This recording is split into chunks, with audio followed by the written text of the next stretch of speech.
Nos destaques do Panorama CBN de hoje, eu conto para você que a votação da reforma tributária movimentou novamente o dia. E o presidente da Câmara, Arthur Lira, garantiu que a votação não vai ser adiada para agosto. Essa discussão aí da reforma também provocou um climão entre os aliados Jair Bolsonaro e Tarcísio de Freitas. Ainda na política, teve uma reviravolta. A ministra do Turismo, Daniela Carneiro, tentou pedir demissão do cargo, mas a permanência dela foi mantida por Lula. Ele pediu para que ela esperasse alguns dias. E o mundo das artes perdeu hoje o ator, o diretor do Teatro Oficina, dramaturgo e simplesmente o ícone das artes cênicas brasileiras, Zé Celso Martinez Correia. Ele saiu de cena hoje, aos 86 anos. Panorama CBN.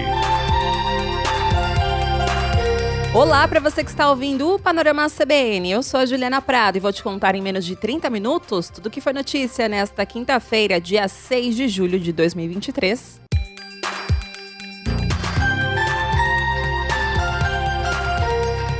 E eu começo esse episódio com o assunto da semana, a reforma tributária. Ela é discutida há cerca de 30 anos no Congresso e foi tratada até pouco tempo como um desafio insuperável, mas tudo indica que ela vai sair do imaginário e vai ser aprovada hoje, porque desta vez a reforma tributária tem unido esforços do governo do presidente Lula, do presidente da Câmara dos Deputados Arthur Lira, também de governadores e líderes partidários, inclusive de partidos independentes e de parte da oposição.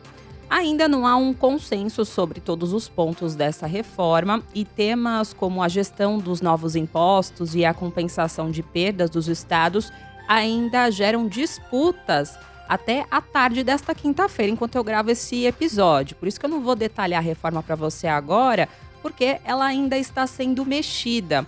Mas nos últimos episódios do Panorama CBN, tanto eu como a Natália Furtado, a gente resumiu os principais pontos que estão em discussão. Então eu recomendo que você role aqui o feed e ouça os episódios, combinado? E mesmo aí sem essa unanimidade, parlamentares e autoridades de diferentes pontos do espectro político passaram a defender na última semana a votação para hoje, porque o discurso é de que mesmo que haja perdas, a reforma tributária ela é fundamental para destravar a economia do país. No começo da noite desta quinta-feira, o presidente da Câmara, Arthur Lira, garantiu que a reforma vai ser votada sim esta semana e não vai ficar para agosto. Ele disse até que o telefone dele não para de tocar porque ele está recebendo muita ligação de governadores. Não há possibilidade de adiar a votação. Nós entendemos que esse tema está seguro, esse tema já está bastante discutido. Não há nenhuma plausibilidade no pedido de adiamento, porque quem está aventando essa possibilidade, eu não creio que irá votar a favor do tema, nem agora, nem em agosto. Então nós temos que dar a oportunidade do debate, nós temos que ouvir a todos, ouvimos, e vamos levar a plenário e esperar o resultado democrático dos senhores parlamentares. Se houver quórum, parabéns para todos, se não houver, mais uma tentativa que o Brasil perde. O único partido que está resistente ainda, que você ouviu aí o presidente da Câmara falando, é o PL, do ex-presidente Jair Bolsonaro. E quem foi aí escalado para a missão para tentar reverter essa situação? O governador de São Paulo, Tarcísio de Freitas. Ontem ele mudou o discurso e disse que estava de acordo com 95% do texto da reforma. E a opinião dele é muito importante, porque o estado de São Paulo é o que sempre emperrou historicamente as discussões da reforma tributária, porque é o estado que mais arrecada no país. Aí, nesse esforço de tentar convencer Bolsonaro, ele foi até a sede do Partido Liberal para convencer todo mundo. E houve um climão entre os dois. Isso porque o governador de São Paulo defendeu que a direita não poderia deixar de participar da aprovação da reforma tributária. Já o presidente Jair Bolsonaro interrompeu Tarcísio de Freitas para defender a união do PL contra a proposta. Lembrando que o Partido Liberal tem a maioria dos deputados na Câmara. Nós temos que ter alguns dias a mais para chegar no consenso. É um pouco do que eu estava tentando explicar. Nós não podemos perder a narrativa Eu acho que a direita não pode perder a narrativa de ser favorável a uma reforma tributária. Porque senão a reforma tributária acaba sendo aprovada e quem aprovou? A grande questão é construir um bom texto. Pessoal, se o PL estiver unido, não aprova nada. Deixa eu tentar explicar, por favor. O que eu estou querendo explicar e estou vindo aqui explicar com a maior humildade do mundo é que eu acho arriscado para a direita abrir mão da reforma tributária. Tudo bem, gente. Se vocês acham que a reforma tributária não é importante, não vota, pô. É importante. Hoje também o presidente Lula disse que a reforma tributária, que deve ser aprovada hoje no Congresso, não é a que ele ou Haddad desejam, mas tudo bem porque eles não são senhores da razão. Segundo o presidente, a reforma que vai ser feita é a que foi possível a partir das correlações de forças com o Congresso Nacional. Vocês têm que lembrar que se for votada a reforma tributária hoje, é a primeira vez na história da democracia que a gente faz uma reforma agrária num regime democrático. Porque a última que nós tivemos foi no regime militar. Porque a reforma tributária só se faz em regime autoritário, quando o governo banca. E nós estamos fazendo no regime democrático, negociando com todo mundo, e ela vai ser aprovada. Não é o que cada um de vocês deseja, não é o que o Haddad deseja, não é o que eu desejo, mas tudo bem. Mas nós não somos senhores da razão. Nós temos que lidar com a relação de força que está no Congresso Nacional. Os deputados que estão lá, bem ou mal, foram escolhidos pela sociedade brasileira, portanto, merecem tanto respeito quanto eu acho que eu e o Alckmin merecemos. E isso vai acontecer nesses próximos 4 anos. E a força do Congresso Nacional envolve saliva, conversa e também dinheiro. O governo Lula bateu um novo recorde na liberação de emendas às vésperas da votação. Foram autorizados 5 bilhões e 300 milhões de reais para projetos, compras e obras em redutos eleitorais de parlamentares. São chamadas emendas parlamentares.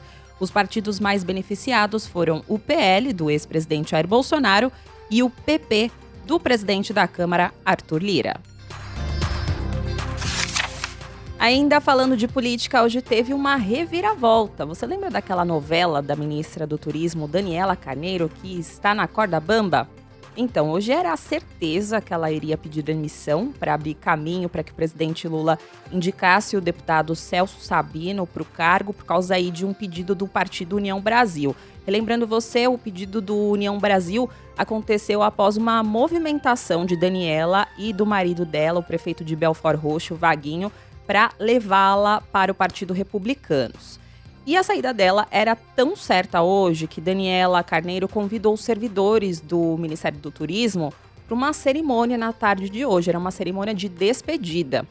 Mas aí, no final da tarde, após uma reunião com o presidente Lula, Daniela chegou a entregar a carta de demissão, agradeceu Lula, mas essa carta aí ela não foi aceita. O Palácio do Planalto avisou que Daniela continua no cargo, pelo menos até o fim dessa semana. Oficialmente foi isso. Mas segundo o nosso comentarista da CBN e colunista do jornal Globo, Lauro Jardim, Lula pediu para que Daniela esperasse uns dias para que a mudança no turismo fosse sacramentada.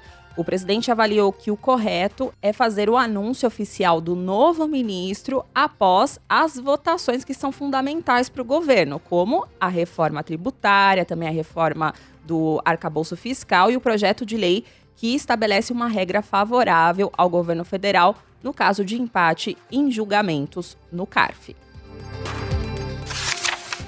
No meio ambiente, hoje o governo federal também divulgou informações sobre a Amazônia. Segundo o Ministério do Meio Ambiente, o total de área sob alerta de desmatamento da Amazônia apresentou uma queda de 33,6% no primeiro semestre deste ano, em comparação com o mesmo período do ano passado.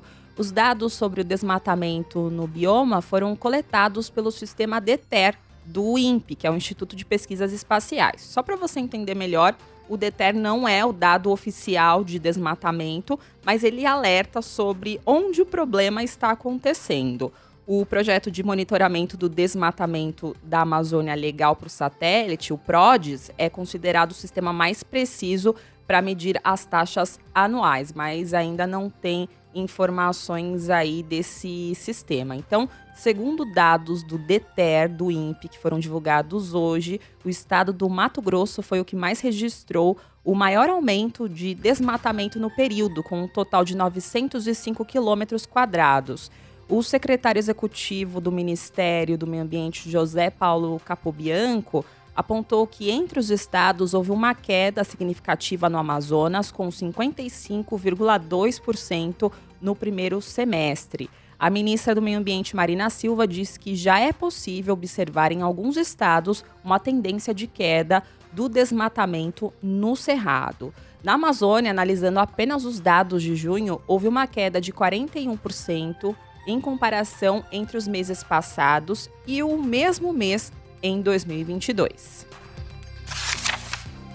Agora eu vou retomar um assunto que a Natália Furtado contou para você na edição da manhã do Panorama CBN de hoje, que é sobre o caso Henri Borel. Teve uma atualização sobre essa história. A mãe do menino Henri, a Monique Medeiros, que é acusada de participar da morte do próprio filho, foi presa novamente na manhã de hoje. Isso aconteceu porque ontem à noite o ministro do Supremo Tribunal Federal, Gilmar Mendes, determinou que ela voltasse para a prisão. Monique estava na casa da mãe dela quando foi acordada pelos policiais civis que a conduziram até a delegacia. Monique é ré por tortura e homicídio contra o filho, Henri Borel, que tinha 4 anos em 2021, mas desde agosto do ano passado ela estava aguardando o júri popular em liberdade. Gilmar Mendes mandou ela de volta para a prisão porque ela descumpriu medidas impostas pela Justiça quando ela estava sob o regime de prisão domiciliar. De acordo com o ministro, em liberdade, a mãe de Henri Borel poderia continuar perturbando o andamento do processo, já que mesmo com a permissão da Justiça para usar as redes sociais, Monique estava fazendo postagens para atacar Leniel Borel, que é o pai do menino Henri Borel. Além disso, ela estava fazendo publicações dizendo que sente saudades do filho, postou também momentos com o menino, o que, na visão da acusação, não seria adequado, já que Monique vai a júri popular justamente pela morte do menino. Isso poderia sensibilizar os jurados. Os advogados de Monique Medeiros emitiram uma nota dizendo que respeitam a decisão do Supremo, mas que vão apresentar esclarecimentos. Mudando completamente de assunto, você lembra que eu contei para você ontem que a cantora Ludmilla fez uma campanha que mobilizou fãs a doarem sangue?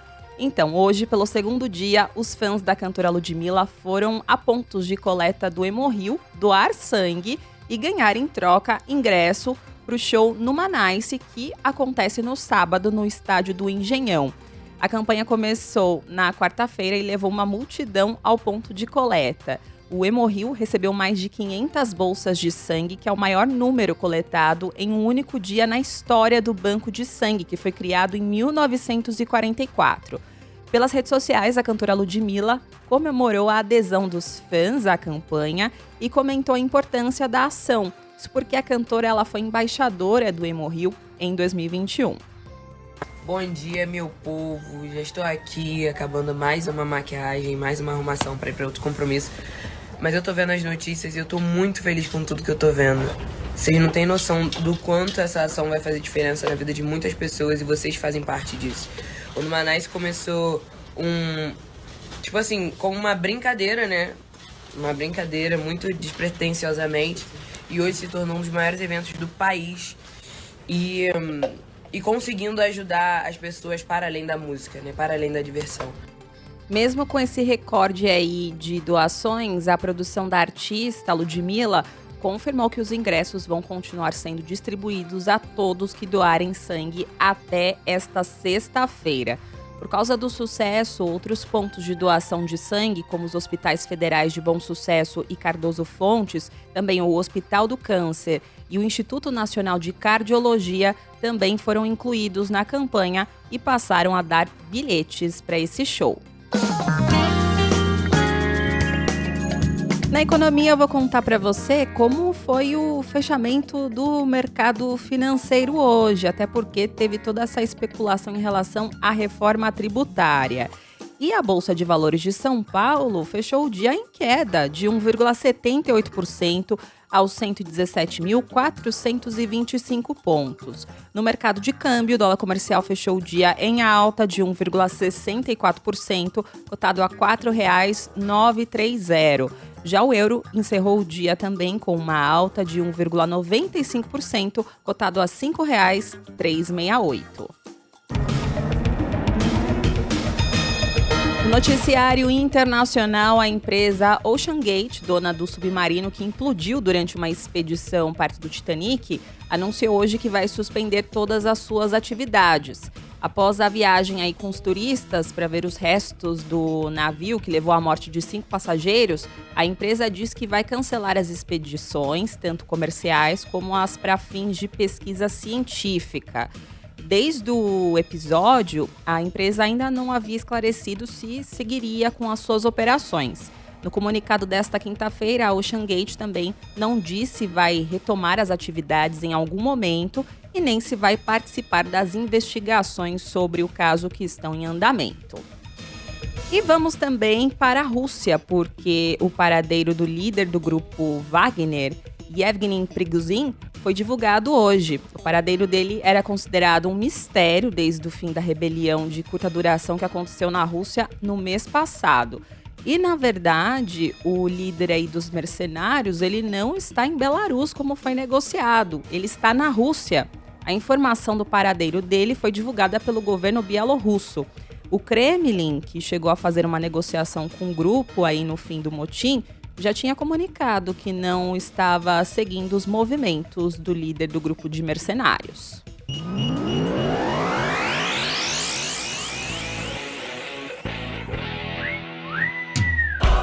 No esporte, uma ótima notícia. A tenista brasileira Bia Haddad venceu hoje de virada a romena Jacqueline Christian. A competição faz parte da segunda rodada do torneio feminino de Wimbledon, que é o terceiro grande slam do ano. Essa é a primeira vez que Bia chega à terceira rodada do torneio londrino e foi a 10ª virada da tenista na atual temporada.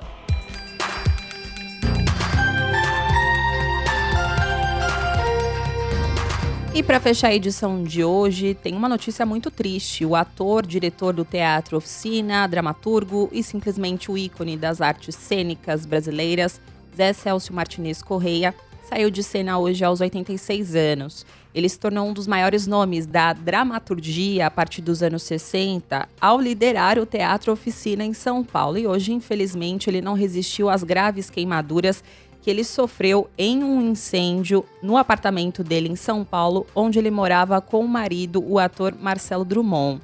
Zé Celso estava internado desde terça-feira na UTI do Hospital das Clínicas de São Paulo. Ele teve 53% do corpo atingido por queimaduras, ficou sedado, entubado e também com uma ventilação mecânica. E o estado de saúde dele se agravou quando ele desenvolveu um quadro de insuficiência renal e hoje ele teve falência dos órgãos na manhã desta quinta-feira. A morte dele foi confirmada no final da manhã de hoje. Após a notícia, alguns amigos, como o Celcinho, compositor do Teatro Oficina, a Karina Burr, a Bacante, e a Lúcia Gaitoto, também Bacante, foram até o local para prestar uma última homenagem. Só duas coisas têm valor na vida: comida e bebida. Comida e bebida. Comida é terra, Deus a terra, dê-me terra, tua velha conhecida, que você chama pelo nome que te apraz.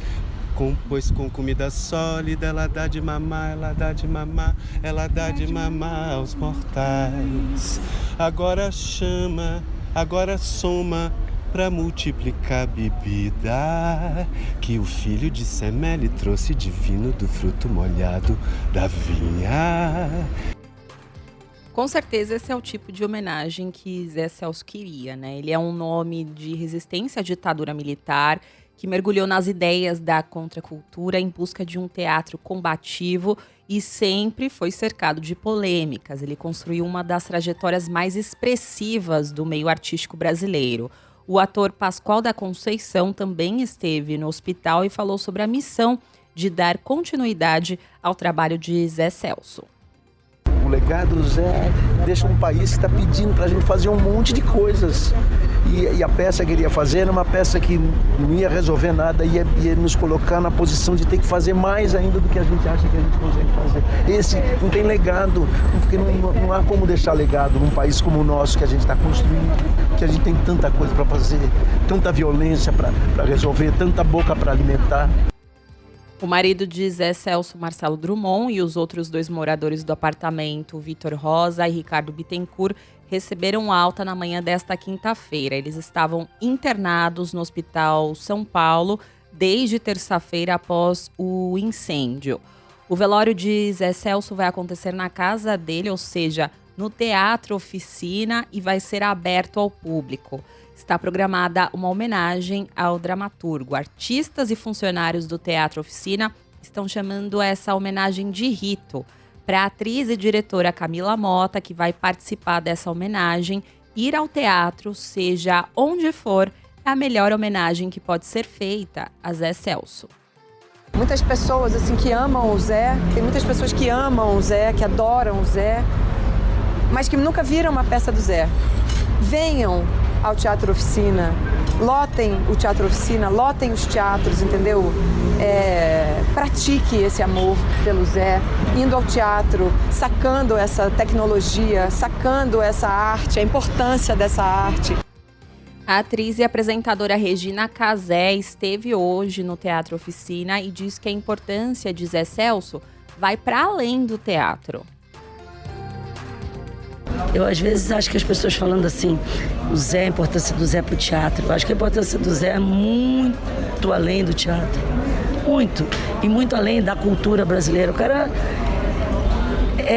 eu acho que o nível de transgressão, o nível de coragem, o nível de criação, de potência, de impulso para a humanidade, tanto faz o Zé ser um cientista, ser um ator, um dramaturgo, um diretor.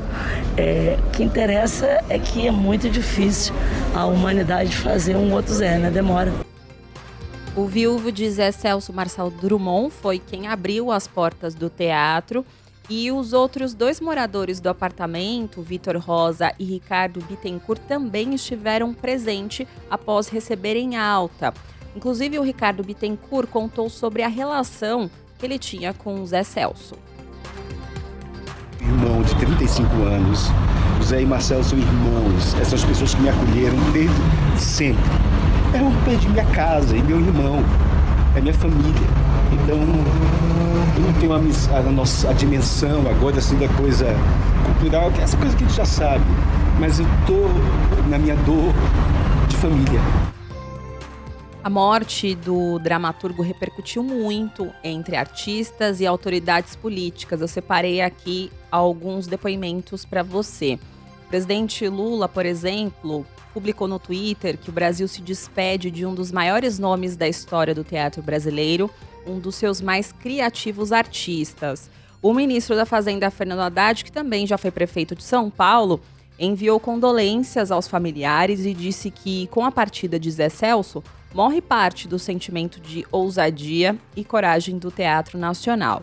O governador de São Paulo, Tarcísio de Freitas, se manifestou por meio de nota. E o texto diz o seguinte: o governo de São Paulo lamenta profundamente a morte de Zé Celso, fundador do Teatro Oficina e um dos maiores nomes do teatro brasileiro. Ao longo do dia, artistas consagrados como Daniela Mercury, Maria Gadu, Mel Lisboa, assim como artistas da nova geração como Paulo Vieira e Ana Ricari também se manifestaram nas redes sociais. E quem era Zé Celso? Vamos lá, vou tentar aqui contar para você e resumir a história dele. O dramaturgo nasceu em Araraquara, no interior de São Paulo, em 1937 e é conhecido pela maneira excêntrica e ousada de montar as suas peças de teatro e provocar e interagir com a plateia.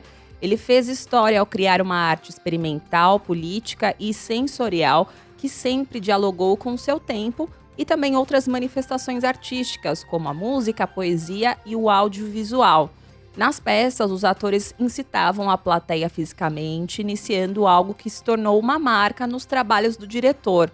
Nos trabalhos seguintes, Zé Celso foi aumentando ainda mais os projetos sensoriais que estimulam os atores ao improviso e colocam a plateia em uma posição participativa. Essas iniciativas de Zé em transformar a relação entre o palco e a plateia chegaram a formar um movimento chamado de teatro.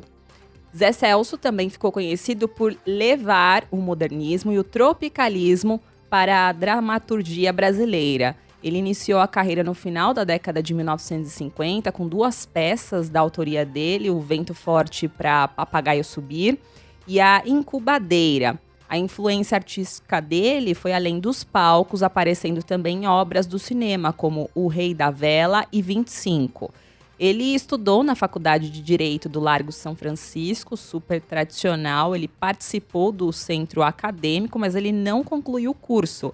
Mas foi durante esse período de universitário que ele fundou o grupo de teatro amador Oficina, no final da década de 1950. Em 1966, a sede do teatro foi destruída por um incêndio provocado por grupos paramilitares. E para a reconstrução do espaço, o grupo levantou fundos, fazendo remontagens de antigos sucessos no palco.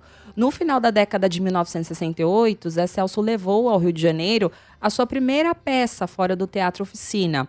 Lá ele dirigiu o histórico espetáculo Roda Viva, escrito por Chico Buarque, com um tom provocador. O espetáculo, que ganhou remontagem em 2019, fazia uma crítica contundente à sociedade de consumo e à violência institucional. Roda Viva foi lançada num período em que a censura praticada pela ditadura ficou ainda mais acirrada. E até por isso a peça é considerada um marco da luta artística pela liberdade de expressão. Tanto que logo depois, os integrantes do Teatro Oficina foram perseguidos pelo regime militar.